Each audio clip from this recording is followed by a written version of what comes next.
அனைவருக்கும் வணக்கம்.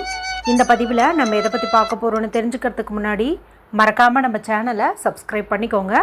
பக்கத்தில் இருக்கிற பெல் பட்டனையும் கிளிக் பண்ணிவிட்டு ஆளுங்கிற ஆப்ஷன் கொடுத்துட்டிங்கன்னா நான் போடுற வீடியோக்கள் எல்லாமே மிஸ் ஆகாமல் நோட்டிஃபிகேஷனில் வந்துடும். இந்த பதிவு மிக மிக முக்கியமான பதிவு, அனைவரும் தெரிந்து கொள்ள வேண்டிய ஒரு பதிவு அப்படின்னே சொல்லலாம். நம்ம வாழ்க்கையில் ஒரு சில நல்ல விஷயங்கள் நல்லபடியாக போகிற மாதிரி இருக்கும். ஆனால் பார்த்திங்கன்னா கடைசி நேரத்தில் அது நடக்காமல் போகும், சில தடங்கல்கள் வரும். அதே போல் பணக்கஷ்டம் அப்படிங்கிறது எப்போ பார்த்தாலும் இருந்துக்கிட்டே இருக்கும்.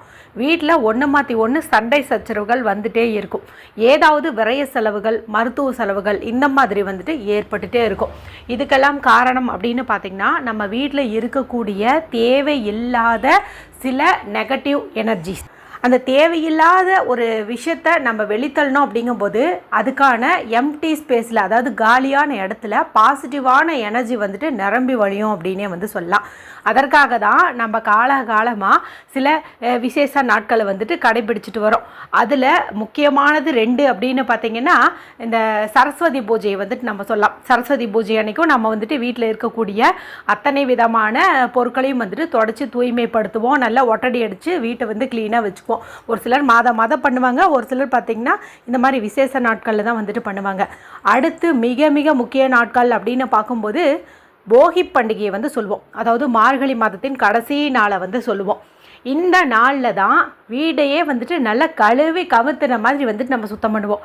ஒட்டடடிப்போம், பழைய பொருட்களை தூக்கி போடுவோம், சுவாமி படங்கள் எல்லாம் தொடச்சி வைப்போம், வீடு நல்லா தொடச்சி வைப்போம். இந்த மாதிரி எல்லாம் பண்ணுவோம். இது நம்ம எல்லாரும் ரெகுலராக பண்ணுறது தான். இந்த போகிக்கு இப்போ நான் சொல்லக்கூடிய பொருட்கள் உங்கள் வீட்டில் இருந்துச்சு அப்படிங்கும்போது, நான் சொல்கிற நிலையில் இருந்தது அப்படின்னா அதை நீங்கள் மட்டும் அப்புறப்படுத்தி பாருங்கள். இந்த தை 1லேருந்து உங்களுடைய வாழ்க்கையே தலைகீழாக மாறும். உங்களுக்கான அத்தனை விதமான நல்ல பலன்களும் கிடைக்கும். பண கஷ்டம் நீங்கும், நல்ல ஒரு தாராளமான செல்வ வளம் அதிகரிக்கும், நல்ல ஆரோக்கியமான நிம்மதியான மகிழ்ச்சியான வாழ்க்கை உங்களுக்கு அமையும் அப்படின்னே சொல்லலாம். சரி, அதில் என்னென்ன பொருட்கள் முக்கியமானவை அப்படின்னு பார்த்திங்கன்னா, இப்போ ஒரு சில வீடுகளில் இந்த மேட் இருக்கும், அதாவது கால் மிதி இருக்கும் பாருங்கள். அந்த கால் மிதி அந்த நூல் இலைகளெல்லாம் கிழிஞ்சு யாராவது நடந்தால் கூட தடுக்கி விடுற மாதிரி ஒரு மாதிரி இருக்கும். அந்த மாதிரி மேட்டு மிதியடி வச்சுருந்தீங்க அப்படின்னா அதை நீங்கள் அப்புறப்படுத்தணும். அதே போல் கிழிஞ்சு போன நிலையில் இருக்கக்கூடிய பாய், அதாவது அதை இலைகள் பார்த்திங்கன்னா நல்லா நெருக்கமாக இருக்கணும். அந்த மாதிரி நெருக்கமாக இல்லாமல் சல்லடை மாதிரி இருந்து அங்கே இங்கேயும் குச்சிகள் நீட்டிட்டு ஒரு மாதிரி பார்க்குறதுக்கே ஒரு மாதிரி வித்தியாசமாக இருக்கும் இல்லையா? அந்த மாதிரி இருக்கக்கூடிய பாய் இருந்துச்சு அப்படின்னா அதை நம்ம தூக்கி போடணும். அதே போல் கிழிந்த நிலையில் இருக்கக்கூடிய பெட்ஷீட், ஒரு சிலர் பார்த்திங்கன்னா அப்படியே அட்ஜஸ்ட் பண்ணிக்குவாங்க. ஒரு ஓரமாக தானே கிழிஞ்சிருக்குது, நம்ம அப்படியே போத்திக்கலாம் அப்படிங்கிற மாதிரி நினைப்பாங்க. அந்த மாதிரி இருந்துச்சு அப்படிங்கும்போது அந்த பெட்ஷீட்டையும் நம்ம தூக்கி போடுறது அப்படிங்கிறது நல்லது. இவை தவிர ஓடாத கடிகாரம், அதாவது நம்ம அதுக்கு செல்லு போட்டாலும் ஓடாது, அது சும்மா ஏதோ அழகாக இருக்குது அப்படிங்கிற மாதிரி வச்சுட்ருப்போம். அந்த மாதிரி இருக்கிறத நீங்கள் அழகுக்குன்ட்டு பார்க்காதீங்க. அது உங்கள் வீட்டுக்கு வீண் விரைய செலவு ஏற்படுத்தி தந்துடும். இதே போல் தான் நிறைய பேர்த்து வீடுகளில் பார்த்திங்கன்னா நிறைய கண்ணாடி வச்சுருப்பாங்க. அதே போல் சுவாமி படங்கள் உடஞ்சிருந்தாலும், அதாவது கண்ணாடி உடஞ்சிருந்தாலும் சென்டிமெண்ட்டாக அதை வச்சுட்ருப்பாங்க. அது கண்ணாடி மாற்றி நம்ம பயன்படுத்திக்கலாம், ஆனால் மாற்றாமல் அப்படியே வச்சுட்டே இருப்பாங்க. சாமி படத்தை தூக்கி போட்டால் நமக்கு ஏதாவது ஆயிருமோ அப்படிங்கிற மாதிரி பயந்துக்குவாங்க. இந்த மாதிரியெல்லாம் இருந்துச்சு. உடஞ்ச நிலையில் இருக்கக்கூடிய கடிகாரமாகட்டும், கண்ணாடியாகட்டும், அதே போல் சுவாமி படங்களாகட்டும், இதையும் நீங்கள் இந்த நாளில் தூக்கி போடுறது அப்படிங்கிறது நல்லது.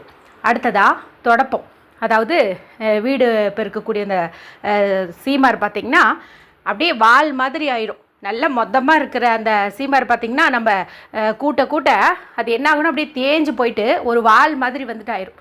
இந்த மாதிரி இருக்கக்கூடாது. சாதாரணமாகவே தொடப்பத்தை ஒரு 3 மாதம் அல்லது 6 மாதத்துக்கு ஒரு தடவை மாற்றிக்கிட்டே இருக்கணும் அப்படின்னு சொல்லுவாங்க. ஏன்னா அது மகாலட்சுமின்னு சொல்லுவாங்க, நம்ம வீட்டை சுத்தம் பண்ணக்கூடியது. அதனால் அது ஒரு 6 மாதத்துக்கு ஒரு தடவையாவது மாற்றணும் அப்படின்னு சொல்லுவாங்க. உங்கள் வீட்டில் அந்த மாதிரி ஒரு தொடப்பக்கட்டை இருக்குது, மோசமான நிலையில் இருக்குதுங்கும்போது அதை நீங்கள் மாற்றிடுங்க.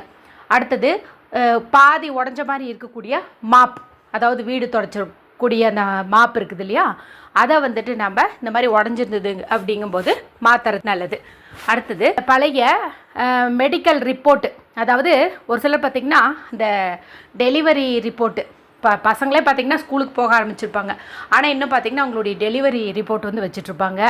எப்போவோ அம்மா அப்பாவுக்கு உடம்பு சரியில்லாமல் ஏதாவது ஒன்று நம்ம போயிட்டு ஒரு எக்ஸ்ரே எடுத்திருப்போம், ஸ்கேன் பண்ணி பார்த்துருப்போம், அந்த ரிப்போர்ட்டில் வச்சுருப்போம். ஒரு 4-5 வருஷம் கூட ஆயிருக்கும். அந்த மாதிரி இருந்தாலும் அவங்க வந்து வச்சுட்டே இருப்பாங்க. ஏன்னா அது வந்துட்டு தூக்கி போட்டால் ஃப்யூச்சரில் தேவைப்படுமோ அப்படிங்கிற மாதிரி ஒரு பயத்தில் வச்சுருப்பாங்க. ஆனால் அவங்க நல்ல இப்போ ஆரோக்கியமாக இருக்காங்க, இந்த ஒரு மெடிக்கல் பில் நமக்கு முக்கியம் இல்லை அப்படிங்கிற மாதிரி இருந்ததுன்னா அந்த ரிப்போர்ட்டு, எக்ஸ்ரே இதெல்லாம் வந்துட்டு நீங்கள் அப்புறப்படுத்துறது அப்படிங்கிறது நல்லது. அதே போல் ஒரு சிலர் பார்த்திங்கன்னா இந்த பழைய மாத்திரை வந்து அப்படியே பேக்கிங்காகவே வச்சுருப்பாங்க. ஒரு 4-5 அட்டன்ட் வாங்கிக்குவாங்க. ஆனால் பார்த்திங்கன்னா யூஸ் பண்ண மாட்டாங்க. அது எக்ஸ்பைரியாக இருக்கும். இன்னொன்றில் 1 மாத்திரை 2 மாத்திரை வச்சுட்டு அதை அப்படியே யூஸ் பண்ணாமையே வச்சுருப்பாங்க. ஏன்னா எங்கள் வீட்டில் எங்கள் மாமியார் பார்த்திங்கன்னா இந்த மாதிரியெல்லாம் வந்து வச்சுருப்பாங்க. அவங்க கால்சியம் டேப்லெட்டுன்ட்டு வாங்கிக்குவாங்க. ஆனால் சரிவர வந்துட்டு சாப்பிட மாட்டாங்க. பார்த்திங்கன்னா அந்த பழைய அட்டையில் எக்ஸ்பைரி ஆகியும் அப்படியே வந்து இருக்கும். என்னுடைய அனுபவத்தில் தான் நான் உங்களுக்கு இதெல்லாம் வந்துட்டு சொல்லிகிட்ருக்கேன். இப்போ இந்த மாதிரி இருந்தது அப்படிங்கும்போது அதை நீங்கள் தூக்கி போடுங்க. அதே போல் பூஜை பொருட்கள், அதாவது உடஞ்சி போன மாதிரி இருக்கிற இந்த தூபக்கால், பெல் இருக்கும் இல்லையா, அது பார்த்திங்கன்னா அந்த கைப்பிடி உடஞ்சிருக்கும். அந்த மாதிரி இருக்கிறது, விளக்கு வந்து உடஞ்சி போயிருக்கிறது, விளக்கில் அப்படி பதிஞ்சிருக்கிற சுவாமியினுடைய முகம் வந்து தேஞ்சு போன மாதிரி இருக்கிறது, இதெல்லாமே வந்துட்டு இந்த நல்ல நாளில் நீங்கள் ஏதாவது ஒரு பழைய விளக்கு கடையில் போட்டு புதுசாக வாங்கிக்கிறது அப்படிங்கிறது கூட நல்லது.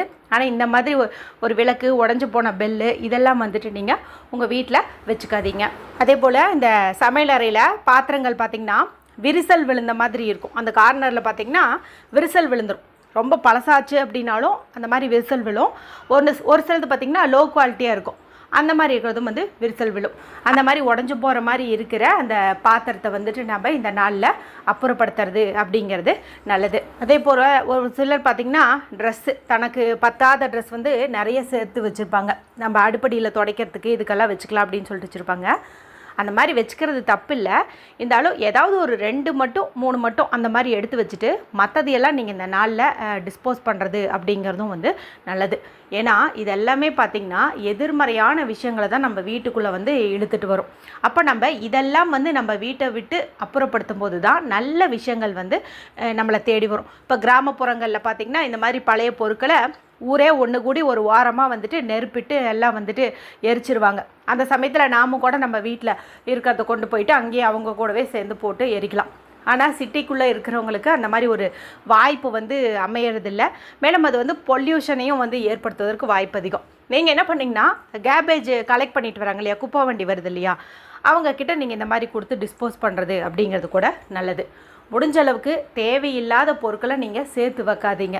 இப்போ ஒரே மாதிரி இருக்கக்கூடிய பொருட்களே நமக்கு பார்த்தா அழகாக இருக்குதுன்ட்டு ஒரு 4-5 வந்துட்டு வாங்குவோம். ஏன்னா அந்த மாதிரி பழக்கமெல்லாம் இருக்கும். இப்போ குக்கரே பார்த்திங்கன்னா ஒரு சைஸில் ஒரு 2-3ன்னு வச்சுக்கிட்டே பரவாயில்ல. ஆனால் பார்க்குறதெல்லாம் வந்துட்டு வாங்கணும் அப்படிங்கிற மாதிரி பெண்களுக்கு வந்து அந்த ஆசை இருக்கும்.